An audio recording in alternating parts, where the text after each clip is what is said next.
Hey guys, Carlo here. Welcome to the podcast. So this is where we will inspire, motivate, and help you guys become better entrepreneurs, creators, and I guess career professionals or kung ano man ginagawa ninyo. So ang ating episode today, we have the gentlemen from Sneak Attack, Dwight and Sam. What's up? Kamusta? Welcome back from Singapore. Thank you. Thank you. Diba? So baka you guys can introduce yourselves to our listeners. Cool.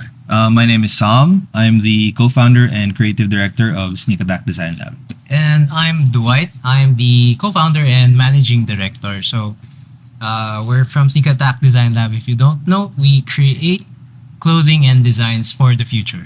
Okay, so when you say you create clothings and designs for the future, what does that mean? Ano ba, parang mga robot mecha type of ano ba yan? What do you mean by the design for the future? It means mostly futuristic aesthetic and in functionality also. So, yun yung tinatawag nilang TechWear, di ba? May misconception minsan yung mga tao pag TechWear sabihin nila ninja eh. So, baka you guys can get into it and explain ano ba yung TechWear, where it came from. All day talking about. That's why it's a long form content. Okay. Well, the misconceptions kasi with TechWear is you usually get it from the TechWear hashtag on Instagram. When you search hashtag TechWear, you get people dressed up in cargo pants and a lot of straps. While not necessarily unfunctional per se, TechWear is more of a balance between form and function.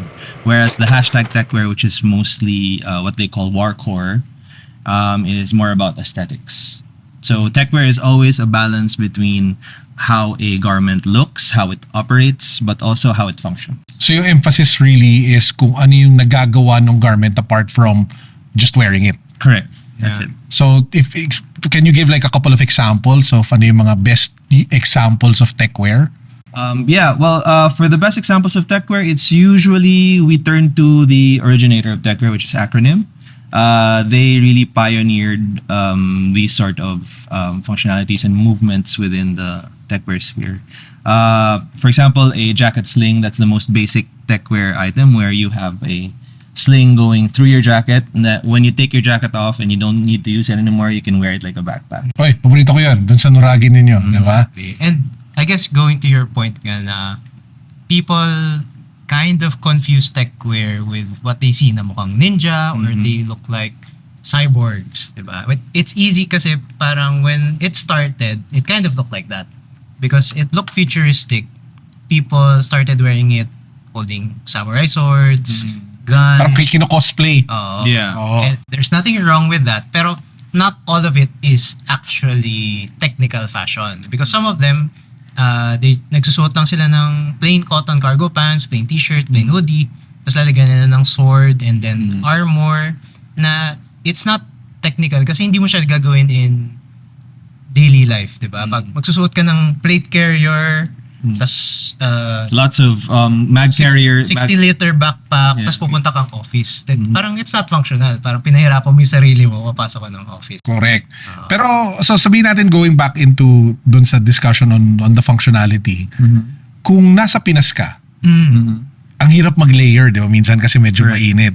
Yeah. So, another, I guess, di naman misconception, but when people think of TechWear, at least from what I see, some people feel na, kailangan may jacket, kailangan may ganyan. Kailangan waterproof. Kailangan waterproof. Kailangan pero pag if you want to be practical about it, how would sabihin natin a Filipino could take full advantage So you maximize the utility side of TechWear. How do you guys see that? Actually, you touched up on it na, which is layering.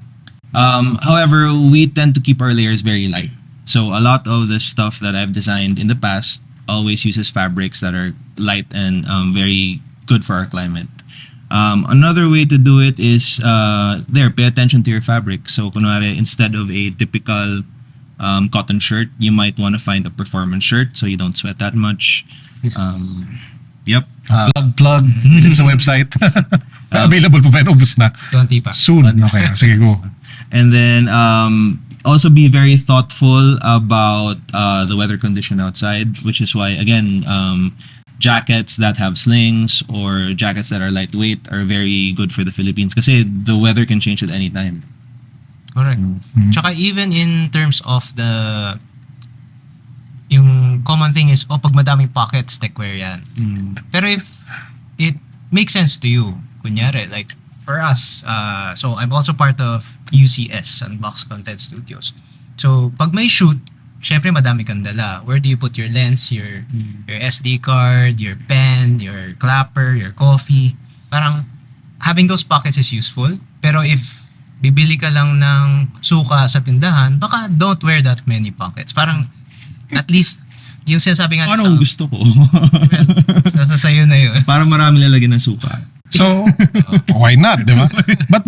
But ultimately, it's kumbaga being very intentional and strategic Yes. so that what you wear or what you bring Yes. has a lot of utility and use. Correct. So, Yeah. question. Meron akong biniling backpack. Tapos okay. yung backpack na yun para pang magic na gathering talaga. Mm. So, does that like qualify for TechWear or not necessarily? Again, TechWear kasi is not necessarily and maybe yes and no. Because TechWear is always a balance of form and function. So If it looks uniform. quite futuristic, it's within It that. doesn't look futuristic at all. If it doesn't look utilitarian or military, these are usually the spheres of aesthetics that TechWear operates in. So it's either utilitarian, almost touching into workwear. It's either military. So TechWear is kind of hard to define. It's nebulous because it doesn't really dictate the look of something, right? There are only common looks within TechWear. There's like Gorpcore, which you can also consider like a subset of TechWear. Sorry, what's Gorpcore? Yeah. Gorpcore is a rabbit hole. It's actually very trendy right now. It's people wearing a lot of high performance gear, styling them up. It's hiking and camping inspired. So yung Right. mga Arc'teryx, the North Face. North Face, Patagonia. Pero you wear it every day? yes, Yun yung you wear it style every day. mo. So, I think si Frank Ocean is one of the first few people who Didn't it- started wearing like that. Didn't it come out of Seattle where people were? People were wearing it. Gets ko not sa for Seattle style. kasi ang Oo. daming hiking Yeah. areas dun eh. Pero Frank Ocean wore it in a concert. Mm. That's how he got started. Na lumabas yung aesthetic fashion side Correct. niya. So, sila, Tyler the Creator, started wearing it. And a lot of things now are inspired by Gorpcore. Actually, it's called Gorpcore because GORP is good old raisins and peanuts. Which is trail mix. Trail mix. Yeah. Yung kinakain mo Yeah. during a hike. They would say, where's your gorp? Parang, so it's good old raisins and peanuts. Ayun, Trail grabe. mix. So, ang dami niyang parang subsets and Correct. parang dimensions. Yes. Correct. Pag sinabi mong TechWear. Does that all fall under TechWear or not necessarily? I think now Gorp has its own parang identity already. May Before, intersex lang. So, before people used to like have a bigger intersect with TechWear. Like you could mix in Gorp with your TechWear fit. I think TechWear just defines itself by being more futuristic looking. Parang you take the same materials that you would use for hiking, like Gore-Tex and dry skin, and then you would make it in a silhouette that's more for the city, right? So more futuristic bomber jackets, trench coats. You mentioned kanina, I just want to go back quickly to it. You mentioned kanina the choice of fabrics, di ba, matter a lot. Lalo na on the condition that we're in. Naalala ko sa Uniqlo. Hindi kami sponsored ng Uniqlo. Not yet. Pero di ba they have like several parang functional Yes. apparel. Yung Airism, yung Heat Tech ba yun? I think Tech, Dry EX. do all those fall under the sphere of TechWear? Or does it depend on how you style it? Yeah, that's a good point because so we also run a Facebook group which is TechWear Philippines, TechWear PH, plugging. Shout out. Link Eh, down below. If people want to learn more about TechWear, they can join that group. And we usually recommend for people who are just starting out for their base layers to go with Uniqlo because it's the cheapest option. It has the most technical function. So yung Airism pa lang, sobrang fit sa weather natin. Swak na swak. So a lot Paborito ko undershirt yun nung nasa corporate world pa ako. a lot of people use Airism and Dry X as their base layer, and then they can layer the more aesthetic things on them. So parang yun yung entry point mo. Correct. So yes, you can consider some Uniqlo stuff to be part of TechWear.